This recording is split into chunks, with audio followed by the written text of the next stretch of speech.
Halo semuanya, selamat datang di Nice On Channel.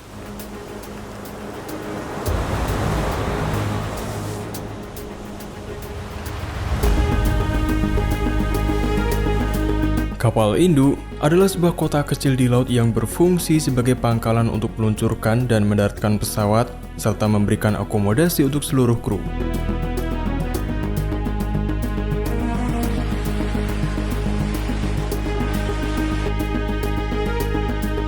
Kapal ini dapat dianggap sebagai pangkalan militer bergerak dengan kekuatan militer luar biasa untuk mendukung misi pasukan.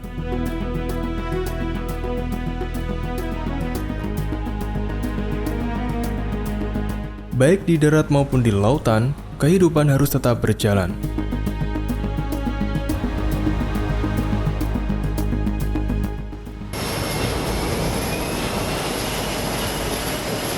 Hal ini terutama berlaku bagi anggota kru kapal induk yang hampir seluruh masa dinas operasional mereka dihabiskan di laut.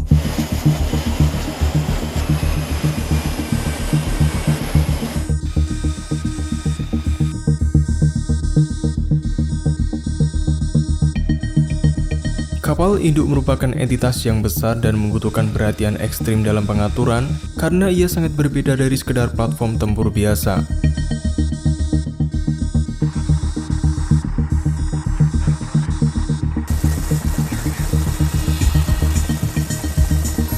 Selain dilengkapi senjata, kapal juga harus dipasok dengan makanan yang cukup.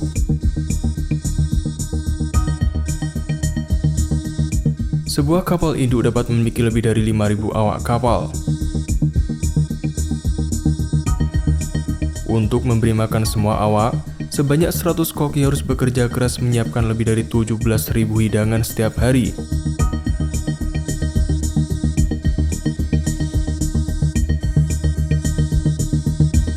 Oleh karena itu, sebelum berangkat dari pelabuhan, kapal diisi dengan jumlah makanan dan persediaan lain yang cukup.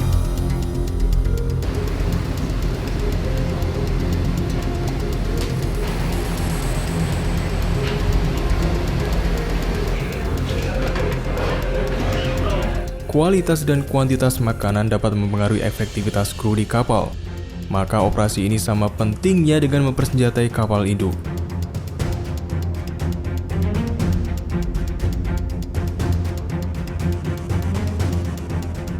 Pengisian ulang pasokan juga dilakukan di tengah laut menggunakan kapal pemasok dan menggunakan teknik yang dikenal sebagai underway replenishment.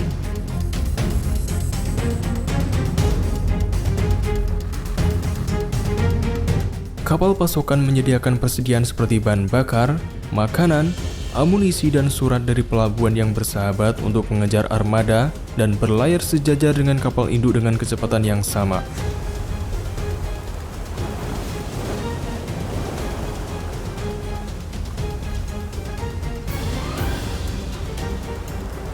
Dari sana, pasokan dapat dipindahkan dari kapal pemasok ke kapal induk.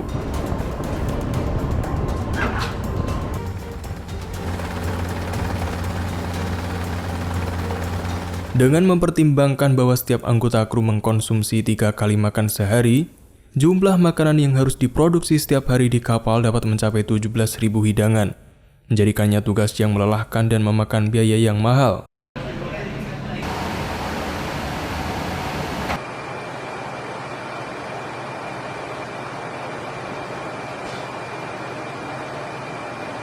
Tidak mengherankan bahwa dapur kapal induk sibuk dengan aktivitas menyerupai sebuah dapur restoran besar, karena hidangan yang memuaskan sangat penting untuk menjaga semangat kru tetap tinggi selama penugasan.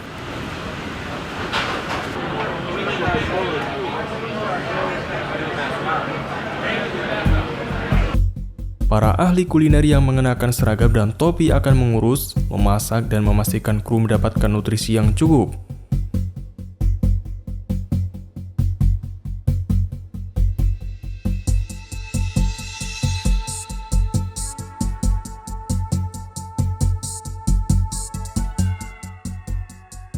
Meskipun tidak berada di medan perang, para koki ini memainkan peran penting untuk kinerja semua kru.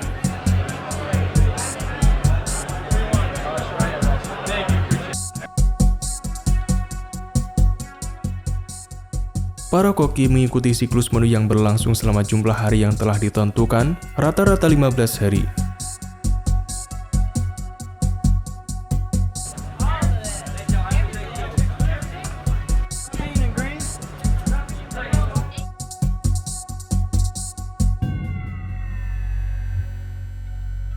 Mereka merencanakan strategi berdasarkan manajemen waktu yang efisien.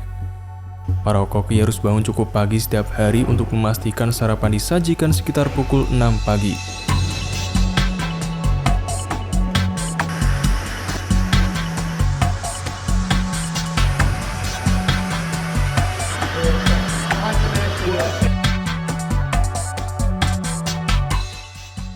Setiap koki memiliki tugas tertentu yang harus diselesaikan, dan mereka harus menyelesaikan dan menyajikan hidangan lezat tepat waktu.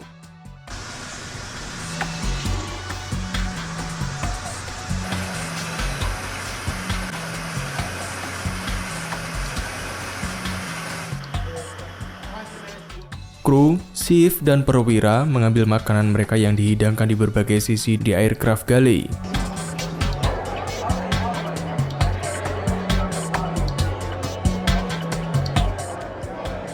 Tidak mengherankan, semua hidangan harian ini memakan biaya yang fantastis, rata-rata antara 40.000 hingga 60.000 dolar, atau sekitar 596 juta hingga 894 juta rupiah setiap harinya.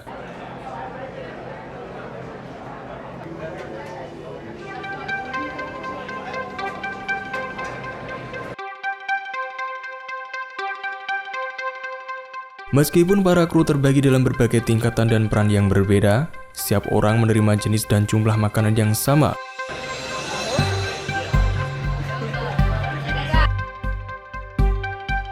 Para pelaut juga menghabiskan waktu berkualitas bersama dan memperingati peristiwa penting dengan cara yang paling mengesankan meskipun mereka jauh dari rumah.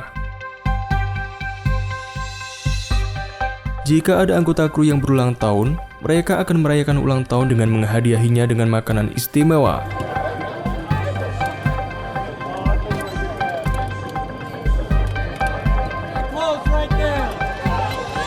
Di kapal induk, anggota kru juga merayakan Thanksgiving, Natal, dan Tahun Baru dengan penuh kemewahan.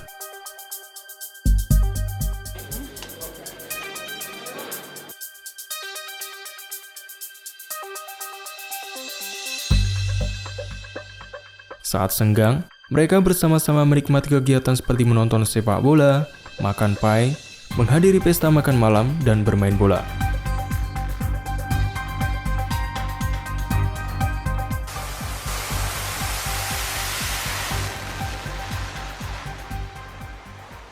Tahukah kamu bahwa para pelaut ini terkadang juga menangkap ikan sendiri untuk dimakan selama misi mereka yang berlangsung selama berbulan-bulan? Memancing di laut adalah hobi yang populer bagi banyak pelaut di US Navy. Biasanya, memancing di kapal angkatan laut hanya diperbolehkan ketika kapal tidak terlibat dalam operasi militer dan kru memiliki waktu untuk bersantai.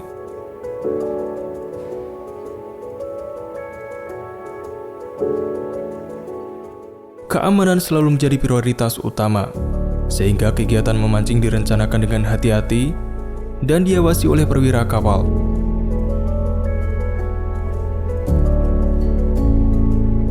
Sebagian besar kapal angkatan laut dilengkapi dengan perlengkapan memancing untuk rekreasi, termasuk tongkat pancing, reel, dan peralatan lainnya. Beberapa pelaut juga membawa perlengkapan pancing mereka sendiri dari rumah.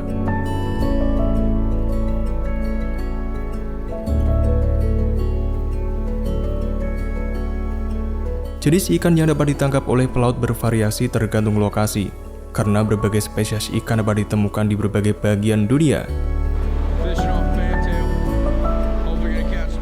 Beberapa spesies umum yang ditangkap oleh pelaut ini termasuk tuna, marlin, dan mahi-mahi.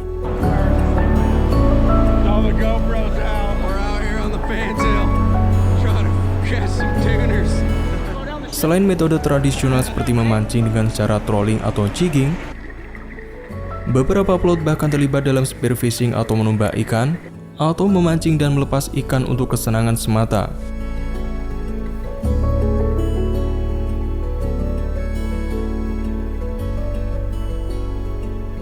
Memancing dapat menjadi pengalaman yang memuaskan dan menyenangkan bagi pelaut, karena memberikan kesempatan untuk bersantai dan menikmati keindahan lautan. Sensasi menangkap ikan juga dapat menjadi pengalihan menyenangkan dari tuntutan kehidupan di laut.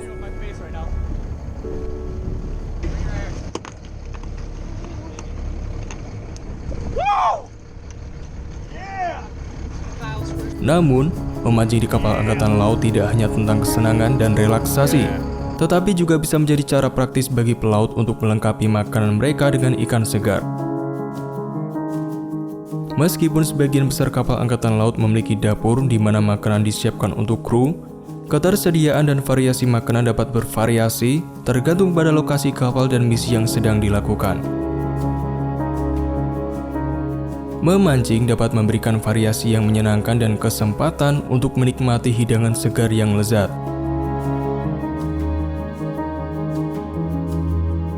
Tentu saja, penting untuk mengikuti pedoman keselamatan dan mematuhi regulasi penangkapan ikan setempat untuk melindungi kehidupan laut dan menjaga ekosistem.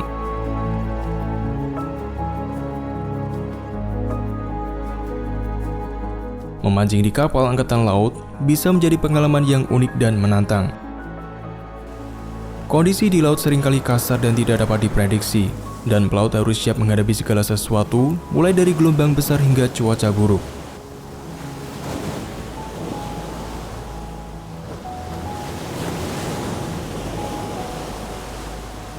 Selain manfaat praktis dan rekreasi, memancing juga memberikan kesempatan edukatif. Banyak pelaut belajar tentang biologi laut, ekologi, dan konservasi saat mereka memancing. Mereka juga memiliki kesempatan untuk belajar tentang teknik memancing yang berbeda dan peralatan yang digunakan untuk menangkap jenis ikan yang berbeda.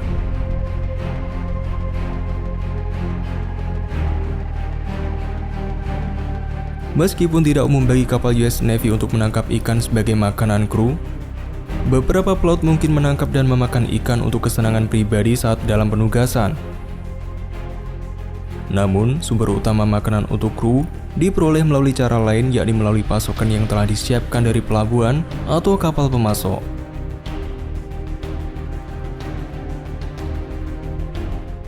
Kapal replenishment adalah kapal penyuplai militer yang dirancang dengan tangki bahan bakar dan ruang muatan untuk memasok bahan bakar, amunisi, dan bahan kering atau personil selama pengisian berlangsung.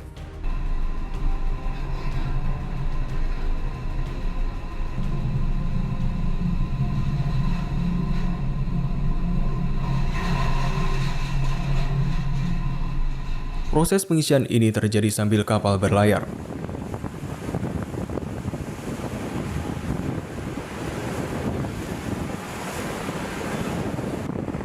Proses pengisian biasanya memakan waktu antara 2 hingga 10 jam tergantung pada ukuran kapal dan kapasitas pompa bahan bakar.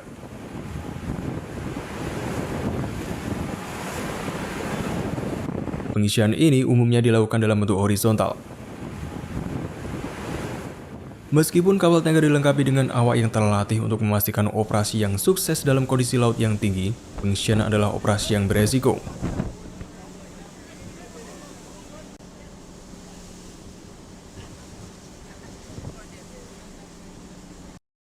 Metode lain untuk melakukan pengisian adalah melalui teknik transfer vertikal atau fair trap.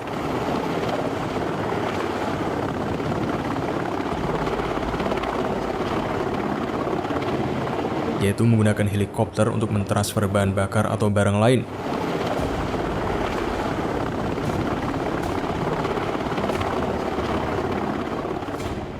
Metode ini lebih cocok saat mengirimkan barang-barang yang sensitif seperti persenjataan.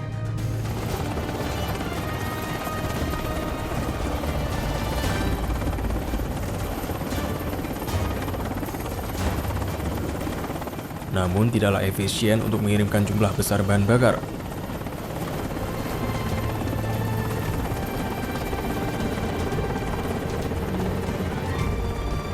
Sebagai contoh, kapal induk kelas Nimitz dapat membawa sekitar 11,3 juta liter bahan bakar aviasi yang tidak dapat diisi menggunakan helikopter. Untuk mentransfer bahan bakar ke kapal induk tersebut, kapal replenishment akan bersanding dengan kapal perang.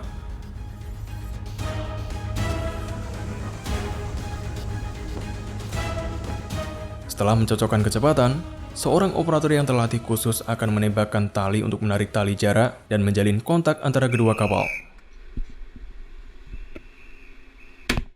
Setelah terhubung, tanker akan memompa bahan bakar ke dalam tangki kapal induk. Selama operasi ini, kedua kapal harus menjaga posisi dengan menyamakan kecepatan. Kesalahan kecil dalam pengendalian kemudi di salah satu kapal dapat menyebabkan tabrakan atau putusnya tali transfer dan selang bahan bakar.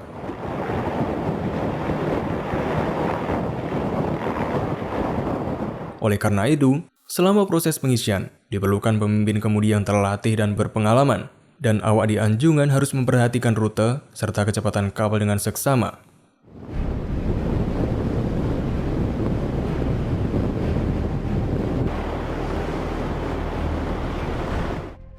Sebelum menggunakan bahan bakar tersebut, divisi V4 akan mengumpulkan sampel untuk diuji di atas kapal. Baik untuk kapal perang atau pesawat yang beroperasi di kapal induk, hanya bahan bakar berkualitas tinggi yang diterima.